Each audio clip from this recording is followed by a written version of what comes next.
이 시간 저희들에게 주신 하나님의 말씀은 요한복음 18장 37절로 40절 말씀입니다. 빌라도가 이르되 그러면 네가 왕이 아니냐? 예수께서 대답하시되 네 말과 같이 내가 왕이니라. 내가 이를 위하여 태어났으며 이를 위하여 세상에 왔나니 곧 진리에 대하여 증언하려 함이로다. 무릇 진리에 속한 자는 내 음성을 듣느니라 하신대 빌라도가 이르되 진리가 무엇이냐 하더라. 이 말을 하고 다시 유대인들에게 나와서 이르되 나는 그에게서 아무 죄도 찾지 못하였노라.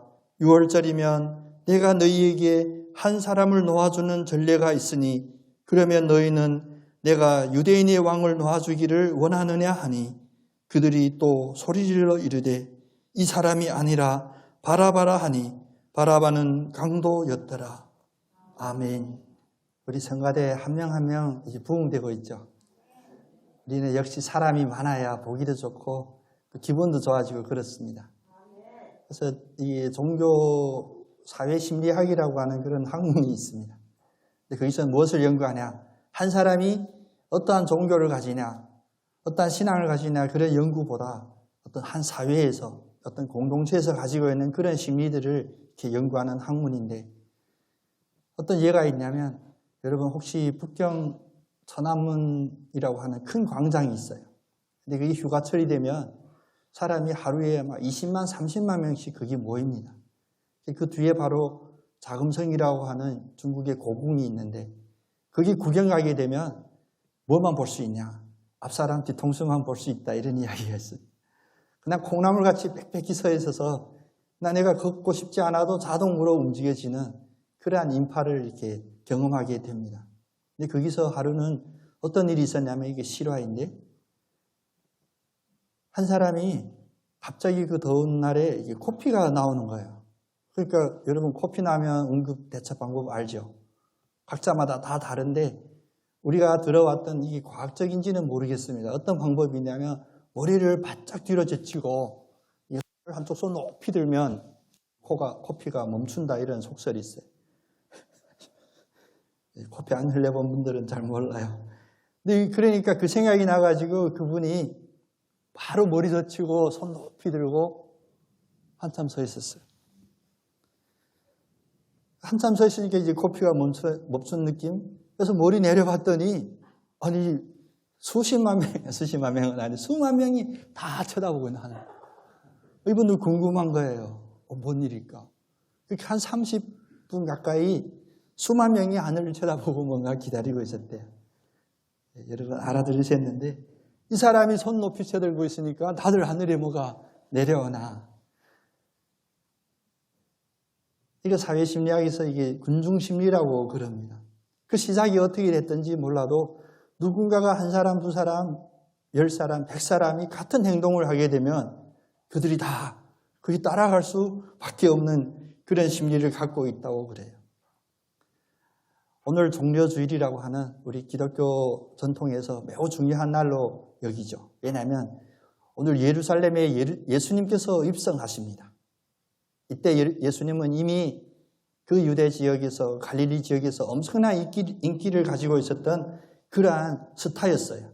그가 예루살렘에 입성하니까 소문으로 들었고 또 그를 직접 경험했던 많은 사람들이 마침 6월절이라 예루살렘에 사람이 엄청 많이 모였을 때예요. 그래서 예수님이 입성한다는 소식을 듣고 사람들이 많이 모입니다. 오늘 이 모임에 엄청난 많은 사람이 모인 이 모임에 우리들도 이 자리에 계신 여러분들도 초대받고 함께 그 자리에 한번 있으면서 체험하고 느끼고 그러한 축복의 시간을 가졌으면 좋겠습니다. 지금 여러분 눈앞에 예수님이 보이시나요? 입성하시는 예수님.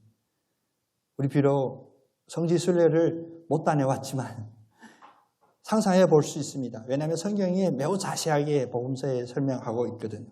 근데 예수님께서 입성하시는데 기대했던 그런 모습은 분명히 아니었습니다. 왜냐하면 작은 어린 나귀를 타고 입성하셨다 그러거든요. 근데 그 나귀를 구하는 과정도 보면 약간은 무리가 있습니다.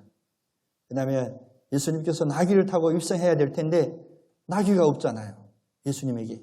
제자들도 묻습니다. 나귀가 없는데요. 그러니까 맞은편 동네에 가서 어미 나귀와 함께 있는 어린 나귀가 있을 것이다. 그것도 홀로 있는 어린 나귀가 아니라 어미하고 같이 있는 그 새끼 나귀를 끌어오는데 어미도 불편하겠죠. 반항하겠죠. 근데 어미 나귀는 이야기할 수 없잖아요. 누가 이야기할 수 있냐? 나귀 주인이 이야기할 수 있습니다. 나귀 주인이 나와서 말해. 왜? 뭐한 짓이야? 그때 뭐라고 하냐? 주께서 쓰시겠다고 이야기하라. 제자들이 그대로 가서 했습니다. 주인이 허락합니다. 그래, 주님께서 쓰신다면 갔다가 쓰시기를 허락합니다. 그리고 이제 예수님께서 그 어린 나귀를 예수님이 이 역사적인 실정을 하면 보통 키보다 좀 더 큰 키라고 해요. 근데 어린 나귀를 타시면 그런 상상도 해보는데 혹시 예수님이 발이 바닥에 땅에 닿지 않을까 이런 상상해보는 분도 계신데 어쨌든 예수님께서 이제 이 나귀를 타고 입성하는데 제자들이 먼저 그 어린 나귀 위에 자기의 겉옷을 벗어서 이 안장같이 좀 편하게 해줍니다. 그리고 사람들은 뭐 하시냐? 자기의 겉옷을 벗어서 길에다 펴고 얘들 카펫은 아니지만 아마 엄청 무지개같이 예쁜 카펫이 됐을 수 있어요. 각자 자기 입었던 옷을 펴고 그리고 손에는 무엇이냐? 종려나무 가지를 들고 외칩니다. 무엇이라 외치냐? 오늘 성경 말씀에 보이죠? 호산나 호산나 주님의 이름으로 오시는 이여 찬송하리로다. 오는 우리 조상의 나라여 높은 곳에서 호산나. 자, 여기서 잠깐 우리가 호산나가 무슨 뜻인지를 한번 짚어봐야 돼요. 호산나는 어떤 주임새가 아닙니다. 우리가 뭐 흥이 났을 때 얼씨구 하는 이런 주임새가 아니라 호산나는 어서 구원하여 주시옵소서 그런 표현이에요. 여러분 오늘 처음 들었다 이런 반응 해주시면 저 신나는데 호산나는 주임새가 아니라 엄청난 믿음의 고백입니다. 주님 어서 저를 구원하여 주시옵소서. 그런데 이 사람들이 이렇게 막 환호를 하고 열광을 하니까 아마 이게 뭔 기분이요 했던 분들도 아마 다 동참할 수 있는 그런 분위기였어요. 소위 말하면 이제 군중 심리가 작동을 해요. 근데 딱 한 부류가 싫어해요. 이런 부류. 누구냐? 바리새인들이에요. 바리새인들이 직접 그 군중에게는 뭐라고 못하고 예수님께 항의합니다. 아니, 당신 제자들 보고 좀 조용히 하라고 하십시오. 이 유월절, 이 큰일, 또 이렇게 밀란이 나면 어떻게 합니까? 그때 예수님께서 그들에게 바리새인에게 대답했던 말이 있습니다. 저 사람들 보고 잠잠하라고 하는 건 불가능하다. 왜? 돌덩어리라도 지금 환호를 지를 그러한 상황이다. 라고 주님이 말씀하십니다. 우리 지금 다들 마스크 하고 있지만 아마 예수님을 상상하시면서 입성하는 예수님을 눈앞에 그려보면서 우리의 마음속에서도 다 호산나, 호산나 이 외침이 터져나올 줄로 믿습니다. 아멘입니다. 그 호산나를 외치는 그 무리 속에 우리들도 있어요. 근데 그 무리 속에는 우리만 있는 것이 아니라 누가 있었냐? 앞을 보지 못했던 그 어려운 고통 속에 있던 이가 예수님이 안수하심으로 눈이 보였던 이들도 그 자리에 있었고 자기 친구의 그 안타까움을 지붕을 뚫고 예수님 앞으로 모셔갔던 그 사람들도 그 자리에 함께 있었고 또 세상에서 소외되고 사람 취급을 못 받고 그랬던 나병 환자들, 혈류증 환자들도 예수님의 은혜를 받고 그 자리에 함께 있었습니다. 그리고 그들이 하나같이 외치는 소리가 바로 호산나, 호산나, 어서 구원하여 주시옵소서 이 소리를 외치고 있었습니다. 그들의 손에 들렸던 그 종려나무는 그 이스라엘 그 민족 배경에 종려나무는 무엇을 상징하냐? 우리는 평화라고도 많이 상징하지만 여러분 평화가 오려면 일단 승리가 있어야 되죠. 이건 엄청난 이야기입니다. 이 세상에서 통하는 논리인데 평화는 힘으로 얻어지는 것이다. 이런 이야기 있거든요. 우리 세상에 가장 불합리한 조약 하나 있습니다. 그 뭐냐면 핵실험 금지 조약이라는 조약이 있어요. 뭐 우리는 핵이 없으니까 별 관심 안 가질 수도 있는데 어찌 보면 그럴듯해요. 핵실험을 하지 않는 것 중요하죠. 모든 인류의 평화를 위하여. 그런데 그 핵실험 금지 조약을 발기했던 그 나라들이 어떤 나라냐면 바로 핵을 가지고 있는 그 강대국가 5나라가 시작을 합니다. 그래서 중국은 일찍이 1960년대에 이미 핵무기 실험을 시작합니다. 그런데 그 조약에 가담하지를 않아요. 가입하지를 않아요. 네. 아직은 자기들이 핵실험을 계속하고 있는 그런 욕망을 가지고 있었으니까. 그런데 언제 중국이 그 핵실험 금지 조약에 가입하냐면 이제 70년대 후반에 가입합니다. 왜? 우리가 그 분야를 잘 몰라서 그러는데 저도 나중에 들었습니다만 이제 핵실험을 어느 정도 하면 그 데이터를 가지고 이제 더 이상 우리가 폭죽을 터뜨리듯이 직접 점화해서 터뜨리지 않아도 가상으로 그 데이터로만 가지고 컴퓨터 안에서 충분히 실험할 수가 있답니다. 그때가 되니까 그 핵실험 금지 조약에 가입합니다. 여러분 여기서 알아차리셨죠? 소위 말하는 우리가 그릇듯하게 보이는 그런 논리들이 그 내막을 살펴보면 역시 강자의 논리이고 겉으로 표현하기는 약자를 위한 그런 그럴듯한 조약처럼 보이지만 결국은 강자가 자기 힘을 그대로 계속 유지할 수 있고 그 힘을 행사하기 위한 그러한 허울에 불과하다는 것입니다. 왜 갑자기 핵실험 금지 조약이 등장하냐? 우리는 지금 여러 군중심리가 발동하는 그 현장에 있습니다. 모든 사람이 하는 대로 같이 하는 것이 우리에게도 맞는 듯 보이고 그렇게 해야 되는 것이 정확한 듯 보입니다. 그런데 이 군중심리에는 엄청난 함정이 있거든요. 바뀌게 됩니다. 내 생각대로 내 판단대로 움직이는 것이 아니라 많은 사람들이 하니까 그대로 휩쓸려 나가는 그런 군중심리라는 것입니다. 호산나 호산나 이런 환호를 받으면서 입성하신 예수님은 그 예루살렘 성에서 일주일을 거합니다. 우리가 전통으로 얘기하는 내일부터 시작하는 고난주간이죠. 그 일주일 동안 예수님께서는 무엇을 하셨냐? 엄청난 환호를 받고 입성하신 예수님께서 하신 일들을 보면 다음과 같은 일들이었습니다. 월요일 날에는 성전에 들어가서 성전에 그릇된 것, 잘못된 것을 다 뒤집습니다. 성전은 강도의 소굴로 만들었냐 질타하시면서 깨끗하게 청결하게 하시고 또 하나 매우 중요한 일이 있는데 사건이 있는데 바로 무화과 나무를 저주하는 일이 바로 월요일에 있게 돼요. 왜 무화과 나무를 저주했냐? 예수님이 열매가 필요하여 무화과 나무에 가봤더니 예수님이 필요한 그 열매가 없더라는 거예요. 예수님께서 이 무화과 나무는 마를 것이다. 다시는 열매를 맺지 못할 것이다. 그런 저주하는 일이 있었고요. 화요일에는 무엇이냐? 이제 유대 지도자들이 바리새인 서기관들이 예수님과 논쟁을 합니다. 신학적인 논쟁이에요. 엄청난 논쟁을 마친 이후에 특히 부활, 계명, 어떤 자가 구원받습니까? 이런 이야기를 화요일 날에 집중적으로 했고요. 수요일에는 무엇이냐?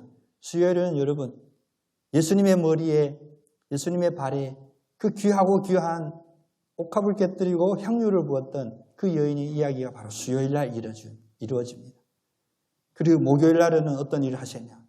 이제는 대중들과 만나지 않고 제자들하고만 같이 있습니다. 그리고 제자들과 마지막 만찬을 합니다. 식사를 하면서 이 떡은 이제 내 몸이요.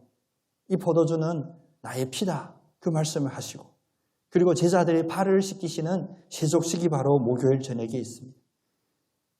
만찬을 마치고 세족식을 마친 이후 우리가 지난주 그 전주에 함께 나눴던 이제 겟세마네 동산에서 마지막 기도를 합니다. 하나님 아버지, 이 잔을 저에게서 지날 수 있게 하면 지나게 해주세요. 그런데 아버지의 뜻이라면 아버지의 뜻대로 해주세요. 땀방울이 핏방울이 되도록 기도했던 그 겟세마네 기도가 바로 목요일 저녁에 있었습니다. 그리고 금요일 날은 무엇을 하셨냐? 금요일 날부터 이제 고초당합니다.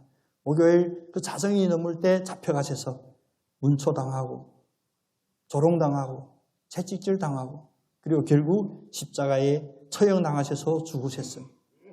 토요일은 이제 무덤에 들어가셨습니다. 그리고 그 다음 주에 우리 부활절로 지키죠. 무덤에서 사망을 이기시고 부활하신 일이 있었습니다. 그런데 여러분 잠깐 생각해 보시면 이 일주일 동안 적어도 금요일까지, 목요일까지 하셨던 예수님의 일들을 보면 호산나 호산나를 불렀던 그 무리 중에 있던 어느 한 사람에게도 피해가 가는 일이 없었습니다. 피해가 가는 일이 없었어요. 우리도 마찬가지입니다. 호산나를 부르는 우리들에게 예수님이 마지막 주간에 하셨던 그 일들을 보면 절대 우리들에게 물질적으로나 심리적으로 피해가는 일이 분명히 없었습니다. 그런데 불과 일주일이 지나니까, 정확히 4일이 지나니까 호산나를 불렀던 이 사람들이 갑자기 180도로 바뀝니다. 그게 바로 오늘 본문, 함께 읽었던 그 본문의 말씀들입니다. 예수님께서는 잡히셨어요. 왜 잡혔냐? 첫 번째는 제자 가룟 유다가 팔았어요. 두 번째는 왜 이런 신문을 당하게 되냐? 그 당시 종교 지도자들, 제사장들과 바리새인들, 서기관들이 예수님을 고소합니다. 그래서 그들이 어디로 가냐? 사회법정으로 가거든요. 빌라도의 앞에 이제 신문을 받게 되는데 그 안에 있는 여러 가지 상황도 여러분 잘 아시겠지만 요점만 말하면 빌라도는 그 당시 가지고 있던 법으로는 예수님께로부터 어떠한 죄도 찾을 수가 없었어요. 어떠한 죄도 찾을 수 없어요. 그리고 오늘 말씀처럼 나는 그에게서 아무 죄도 찾지 못했다. 그리고 더군다나 유대인의 관습에 따르면 6월절이면 사면하는 그런 전례가 있는데 풀어주면 어떻겠냐. 한 사람을 사면하는데 죄가 없는 이 예수. 물론 내 앞에까지 붙잡아왔지만 이 예수를 사면하는 것이 어떻겠냐. 이 말을 들은 그 무리들이, 호산나를 외치던 그 무리들이 일제히 뭐라고 하냐. 큰 소리로 이 사람은 아닙니다. 바라바를 놓아주세요. 바라바를 놓아주세요. 여기서 갑자기 바라바라는 인물이 나옵니다. 바라바는 성경에 보니까 강도였습니다. 사형 선고를 받을 만큼 엄청난 죄를 지었던 그러한 범죄자였어요. 그런데 바라바를 놓아주세요 라고 합니다. 빌라도가 다시 묻습니다. 이 예수가 도대체 어떤 악한 일을 했는지, 도대체 얼마나 너희들이 미워할 만한 그런 근거가 있는지 물으니까 그 무리가 뭐라고 대답하냐. 그냥 더 큰 소리로 외쳤다고 합니다. 아무 이유도 되는 것이 아니라 그냥 십자가에 못 박으소서, 십자가에 못 박으소서. 군중이 모였을 때, 많은 무리가 모였을 때 가장 두렵고 무서운 일이 바로 이런 것입니다. 논리가 통하지를 않아요. 그냥 흥분되어 있습니다. 자기들이 무엇을 하는지를 정확히 파악하지 못하는데 많은 무리가 있기 때문에 그들은 힘있게 합니다. 그래서 빌라도는 그때 행정관이었잖아요. 어찌 보면 정권, 사회를 지키는 그런 정치인이었으니까 자기의 논리로는 예수님한테서 아무 죄도 발견할 수가 없었지만 그가 두려워하는 것은 무엇이냐. 이 예수에게 무고한 선고를 하는 것이 두려운 것이 아니었고 오히려 이 무리들이, 이 흥분한 무리들이 밀란을 일으킬까봐, 반란을 일으킬까봐 그것이 우선 두려웠습니다. 그래서 예수님을 십자가에 못 박을 어찌 보면 뻔뻔한 근거마저도 억측마저도 내놓지 않고 그냥 예수님 십자가에 못 박으소 외치는 이 무리들이 그들대로 합니다. 그들대로 합니다. 앞에도 말씀드렸습니다. 그 무리 속에는 우리도 있습니다. 그 무리 속에는 치료받았던 나병 환자도 있었고 그 무리 속에서는 38년 동안 고통하던 그 환자도 있었고 그런데 그들이 일제히 외칩니다. 도대체 이 무리들이 왜 예수님을 십자가에 못 박으려 할까요? 정답은 매우 간단합니다. 그것은 바로 완전한 선, 다시 말하면 거룩함에 대한 인간의 증오입니다. 좀 어려운 이야기죠. 어려운 이야기는 좀 반복해야 됩니다. 여러분 우리 마음속을 한번 같이 고백해 보겠습니다. 거룩함에 대한 인간의 증오. 네, 좀 철학과 출신 목사님답죠. 어려운 이야기를 하는데 거룩함에 대한 인간의 증오란 무엇이냐면 우리 인간에게 죄라는 것이 쓴뿌리같이 들어온 그 순간부터 우리는 그것을 부인하려고 합니다. 아닌 척해요. 그런데 우리 인간의 죄된 인간의 가장 근본에는 무엇이 있냐? 거룩함을 싫어해요. 선함을 싫어합니다. 특별히 완벽한 선을 싫어합니다. 그래서 우리는 늘 햇빛 바라고 있죠. 다 화냈으면 좋겠다. 그런데 사실은 그게 아니었습니다. 죄인된 인간들에게는 그 선이 환히 비출 때 가장 불편합니다. 자기의 죄가 드러나니까. 그럼 어떤 데 가장 편안하냐? 어둑어둑해서 잘 보이지 않고 내 마음속에 희미하게 내가 죄를 느끼는데 그건 죄가 아니야. 괜찮아. 뭐 그럴 수도 있지. 그때가 가장 편안한 것입니다. 그런데 예수님은 이 땅에 왜 오셨습니까? 예수님이 인간에게 육신의 질병을 고쳐주고 배고플 때 오병이어로 배불리 해주고 소외당한 이에게 소위 말하면 심리상담으로 당신 괜찮아, 소망 있어. 이런 이야기를 세상적인 육신적인 이야기 할 때는 편했어요. 그런데 이제 예수님이 십자가에 달리심은 우리가 아까 우리 박 장로님 기도했듯이 우리의 믿음의 고백이듯이 예수님이 왜 십자가에 못 박이시냐? 그것은 우리의 죄의 문제를 해결하려고 했던 거예요. 여러분 매우 중요한 이야기입니다.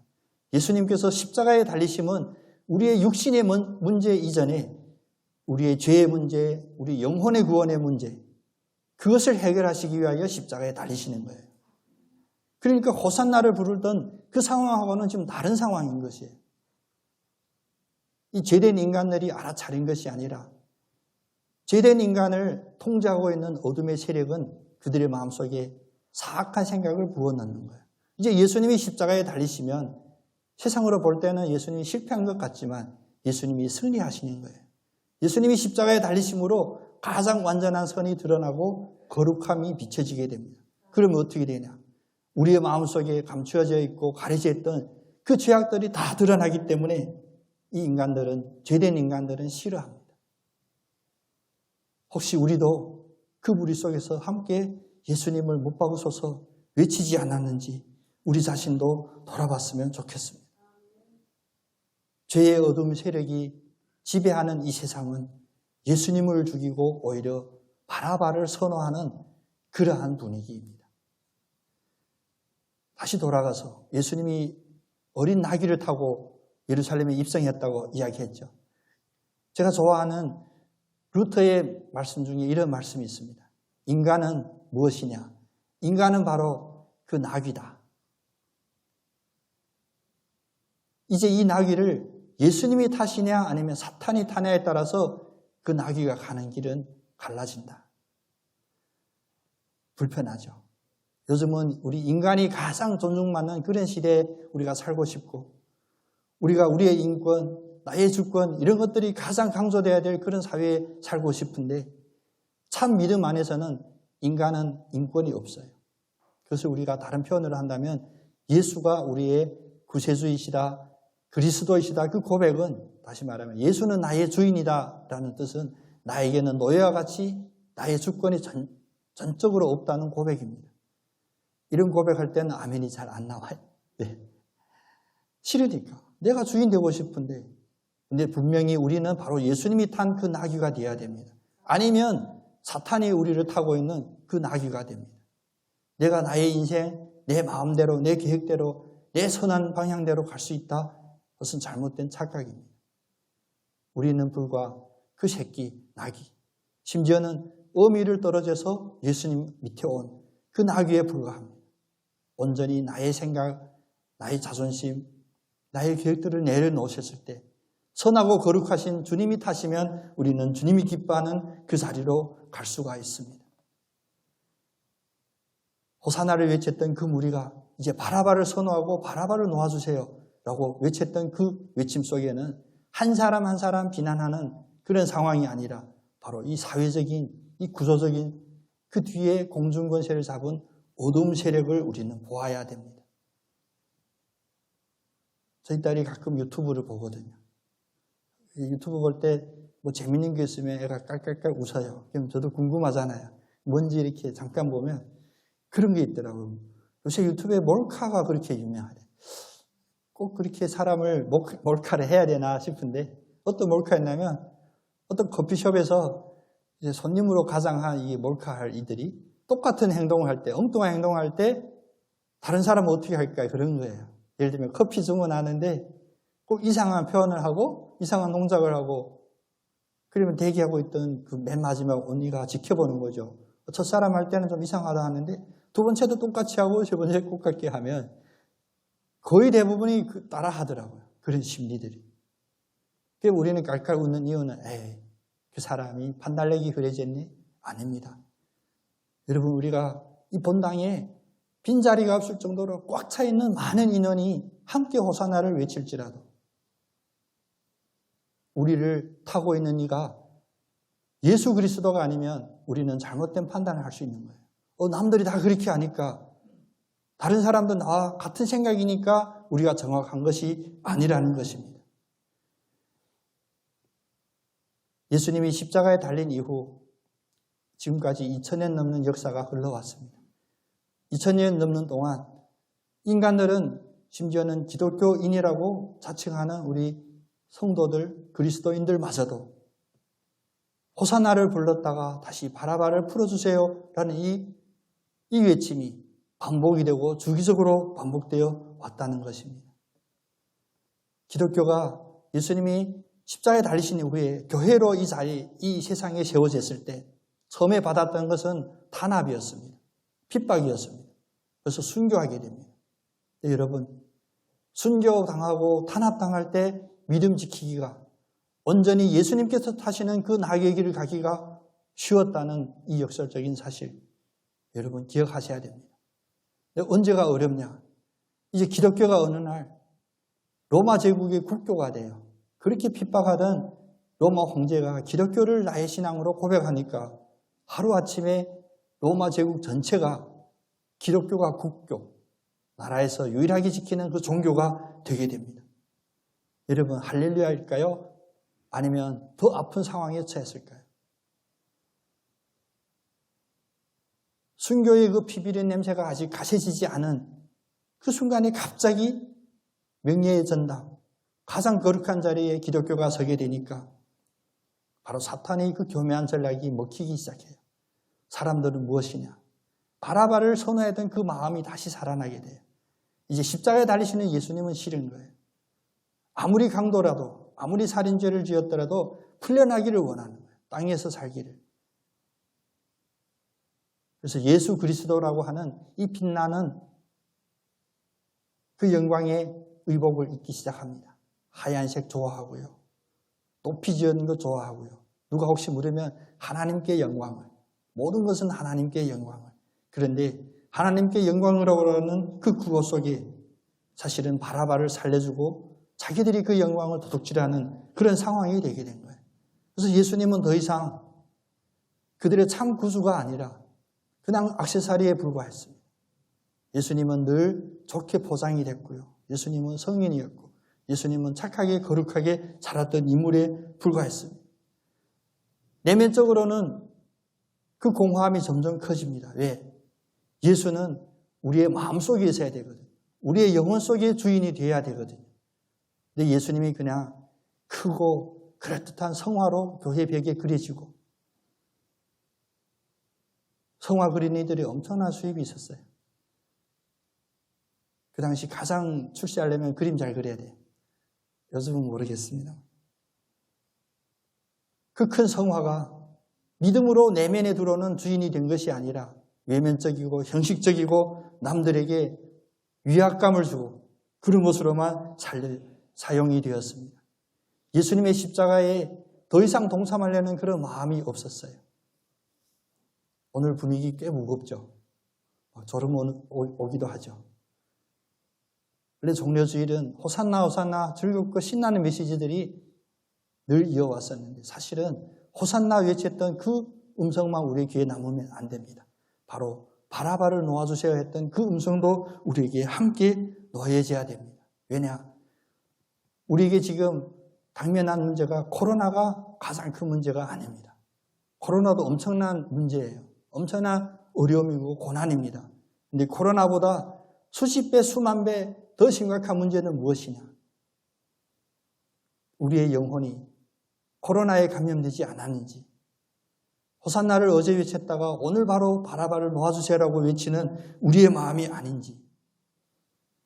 세상은 편을 나누기를 좋아합니다. 그래서 여러 가지 뜻이 맞는 이들로 따로따로 이렇게 뭉치기도 하죠. 꼭 세상에 이런 논리를 적용한다면 이 순간 우리의 마음속에 이 질문 하나 하고 싶습니다. 당신은 지금 어느 편입니까? 예수님 편에 서 있습니까? 아니면 바라바의 편에 서 있습니까? 분위기 하도 무거우니까 옆 사람 한번 축복하는 인사 한번 나누겠습니다. 예수님이 당신 편이어서 얼마나 좋으시겠어요? 예, 역시 쑥스러워 하시는 분도 계시는데 의외였죠. 내가 예수님 편이 아니라 예수님이 내 편이다. 이것은 신학적으로 엄청난 것이 있습니다. 우리는 내가 예수님 편이라고 이야기하면 마음이 편해요. 듣기에도 편합니다. 그런데 정확히 표현하면 내가 예수님 편이 아니라 예수님이 내 편이 돼야 돼요. 나는 새끼 낙이었습니다. 누가 나를 언제 사용할지도 모르고 그 자리에 있었는데 예수님이 나를 사용하시면 바로 그 호산나 환호성을 들었던 그 나귀가 되는 것이고 예수님이 나를 타시면 내가 바로 예수님의 편이 되는 거예요. 그래서 정확한 표현은 예수님이 나의 편이 되어야 되는 거예요. 근데 내가 예수님 편에 서면 우리에게 가장 심각했던 그 문제가 해결이 됩니다. 그것은 뭐냐? 바로 이 땅에서 잠깐 이슬처럼 지나가는 이런 인생의 문제가 아니라 이제 주 앞에서 혹은 지옥에서 영원히 끝나지 않은 그 시간 속에 있는 우리의 영혼의 그 문제가 해결된다는 것입니다. 서울에 가면 아직도 지하철에 그런 성도님들이 계시더라고요. 예수천당 불신지옥. 우린 좀 시기가 지났죠. 근데 표현 방법은 좀 바뀌어야겠지만 그것은 핵심입니다. 우리가 이 땅에 살고 있지만 우리가 가장 고민해야 될 것은 바로 영원에 대한 생각이 있어야 된다는 것입니다. 영원에 대한 생각. 그 영원에 대한 생각이 바로 우리의 영혼에 대한 생각이 됩니다. 영접하는 자, 그 이름을 믿는 자에게는 하나님께서 자녀가 되는 권세를 주신다 약속하셨습니다. 호산나 호산나 외치는 이들이 진정으로 입술로의 고백이 아니라 마음속에 예수님이 들어와 계실 때 바로 하나님의 자녀가 되는 그 권세를 가지게 되고 세상에서는 혹시 실패할 수도 있습니다. 사기당할 수도 있어요. 육신의 연약함 때문에 고통스러울 수도 있습니다. 그런데 이 땅에서 결코 끝나지 않은 우리의 영혼의 그 생명 속에 예수님이 주인이 되어야 우리는 하나님의 자녀가 되는 그 권세를 누릴 수가 있습니다. 그래서 예수님께서 십자가에 달리심은 사실은 그들이 못 박으셔서 해서 못 박혀진 것이 아닙니다. 예수님은 자기의 이 구원의 뜻이 창세전부터 갖고 계셨습니다. 우리도 이 자리에 우리 오랜만에 본 얼굴도 있고 또 처음 보는 얼굴도 있고 그런데 우리가 나의 결단으로 나의 상황 때문에 교회에 나왔다 아닙니다. 예수님은 창세전부터 우리 각 사람 영혼을 구원하시기로 작정하시고 다 하나님의 뜻에 맞게 우리를 움직여 주십니다.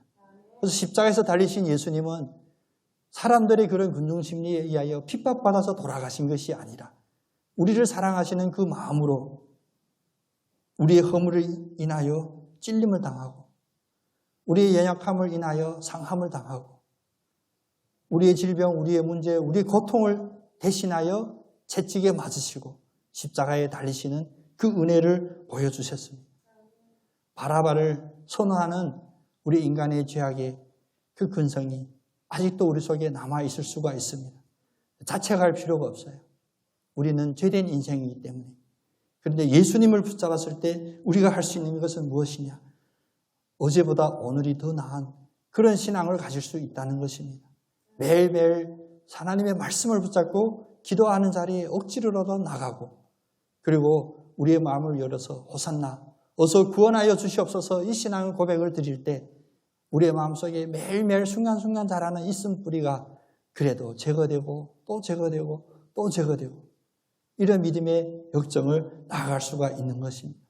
가장 근본은 우리가 할 수 있는 가장 근본은 내가 지금 누구 편에 서 있냐. 나를 타고 있는 주인이 누구인지 그것은 분명히 확인해야 될 것입니다. 많은 사람들이 같이 간다고 절대 따라가지 마십시오.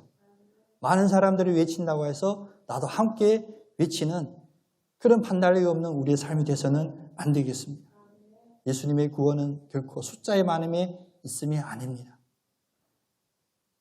우리는 항상 내가 어느 편에 있는지, 그래서 혹시라도 이 세상이 나를 다 조롱하고 싫어할지라도 내가 바라바를 풀어주소서라는 그 자리에 그 무리에 함께 있지 아니할지라도 나를 분명히 주장하시는 예수님이 나와 함께 하심을 확신한다면 우리에게는 이 구원의 길로 나아갈 수가 있는 가능성이 있습니다. 그래서 성경의 가르침은 바로 예수를 믿으십시오입니다. 예수를 그리스도라 고백하면 바로 예수님이 나의 주인입니다라는 그 고백입니다. 이 고백이 종려주의를 맞이하는 여러분에게 다시 한번 확실하게 고백되는 그런 고백이 되기를 원합니다. 이제 예배 마치고 집으로 각자 다 가실 텐데 적어도 오늘 저녁 이제 내일부터 이어지는 고난주간을 맞이하는 여러분의 고백 속에 예수님이 나의 주인이 되어 주시옵소서라는 이 고백 확실히 드리는 여러분 다 되시기를 원합니다. 여러분이 구원받아야 여러분의 가정이 구원을 받고 여러분의 집이 구원받고 자녀들 구원받는 그 첫 키가 열리게 됩니다. 사람을 즐겁게 하고 무리들과 같이 행동하는 여러분이 아니라 주님을 바라보고 주님만 좋게 하는 그런 그리스도의 종이 되는 오늘 예루살렘에 입성하는 그 예수님이 타고 계신 그 어린 나귀가 되는 그런 축복이 우리들에게 임하기를 간절히 원합니다. 기도하겠습니다.